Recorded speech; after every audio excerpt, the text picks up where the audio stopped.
আরও আবিষ্কার। মার্কো এখন কুবলাই খানের দরবারের একজন সম্মানিত পারিষদ।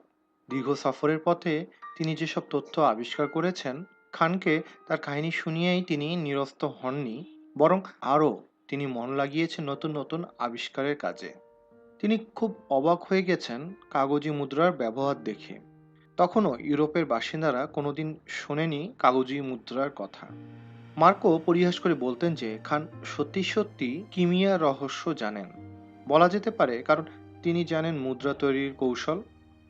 তুঁত গাছের ছাল দিয়ে যেভাবে কাগজি মুদ্রা তৈরি করে, তার উপর কর্মচারীদের স্বাক্ষর ও সিঁদুর দিয়ে খানের মোহর দেওয়া হতো, মার্কো তার বিবরণ লিখে রেখেছিলেন। তিনি বলেছেন খানের সাম্রাজ্যের যে কোনো অংশে চালানো হয় এই কাগজি মুদ্রা, এবং কোনো লোক নিজের জীবন বিপন্ন করে এ মুদ্রা নিতে অস্বীকৃতি জানাতে সাহস করে না। তার সেনাবাহিনীর বেতন দেওয়া হয় এই মুদ্রা দিয়ে। সোনা রূপার মুদ্রার মতো এর সমান দাম তাদের কাছে। একথা নিশ্চিত বলা চলে যে দুনিয়ার যে কোনো রাজা বাদশার চাইতে খানের রয়েছে বৃহৎ সম্পদের অধিকার। অতি অল্প সংখ্যক ইউরোপীয় তখন শুনেছে কয়লার কথা, কিন্তু ভেনিসের বাসিন্দাদের কাছে কয়লা তখনও এক অজানা জিনিস। মার্কো দেশে ফিরে গিয়ে তাদেরকে যা বলেছিলেন তা হচ্ছে এই: একটি প্রদেশে পাওয়া যায় এক ধরনের কালো পাথর। তা বের করা হয় পর্বত খুঁড়ে, এবং সেখানে তা থাকে শিরার মতো এঁকে বেঁকে। আগুন ধরালে তা জ্বলে কাঠের কয়লার মতো।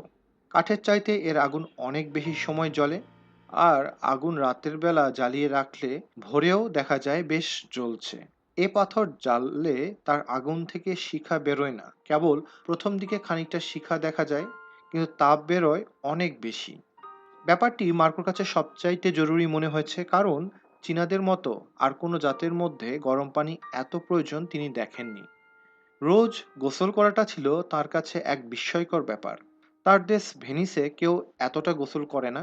তাই তিনি লিখেছেন, একথা সত্যি যে এদেশে কাঠের অভাব নেই, কিন্তু এখানকার বাসিন্দাদের সংখ্যা এত বেশি এবং এত অসংখ্য চুল্লি ও গোসলখানা তারা ক্রমাগত গরম করেছে যে কাঠ দিয়ে তাদের চাহিদা মেটানো যায় না। সপ্তাহে অন্তত 3 বার এবং শীতকালে সম্ভব হলে প্রতিদিন গরম পানিতে গোসল করে না এমন লোক এদেশে নেই। প্রত্যেক মানি বা ধনী লোকের ঘরে তার নিজের ব্যবহারের জন্য রয়েছে গোসলখানা। এত বেশি পোড়ালে মজুদ কাঠ শিগগিরই যায় ফুরিয়ে। অথচ এই কালো পাথর প্রচুর পরিমাণে পাওয়া যায় বেশ সস্তা দামে। কতক লোকের বিশ্বাস মার্কো চীনের আবিষ্কার যে আরেকটি জিনিস সাথে করে নিয়েছিলেন, তা হচ্ছে ময়দার তৈরি পিঠা, ম্যাকারোনি। এই জিনিসটির জন্য ইটালি হয়েছিল বিখ্যাত। যে কারণেই হোক, মার্কো তার বইয়ে চীনা খাদ্য হিসাবে ম্যাকারোনির কথা উল্লেখ করেছিলেন বিশেষভাবে। কিন্তু মজার কথা, চীনারা যে কাঠি দিয়ে আহার করে, অথবা তারা যে প্রচুর পরিমাণে চা পান করে, তার উল্লেখ তিনি কোথাও করেননি। চীনা জাদুকরদের খেলা দেখে আজও আমরা যেমন মুগ্ধ হই, মার্কোও তেমনি অভিভূত হয়েছিলেন তাদের ক্ষমতা দেখে। তাদের একটি কৌশল তিনি বর্ণনা করেছেন।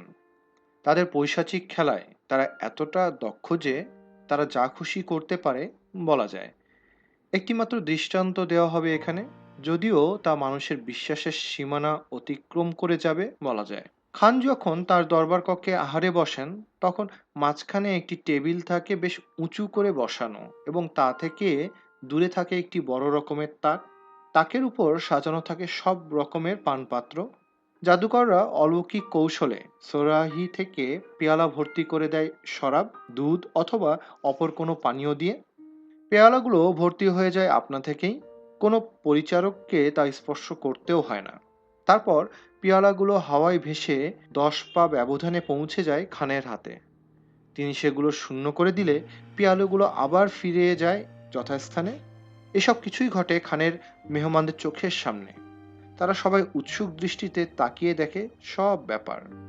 আসলে মার্কো ভাবতেন যে এসবের মধ্যে কৌশলের কিছু নেই, বরং এর ভেতরে রয়েছে অদৃশ্য জাদু অথবা অলৌকিক শক্তি। তার আমলের লোকদের দৃঢ় বিশ্বাস ছিল এসব ব্যাপারের উপর। খান কেন খ্রিস্টান হন না প্রশ্ন করেছিলেন একবার বুড়ো পোলোরা।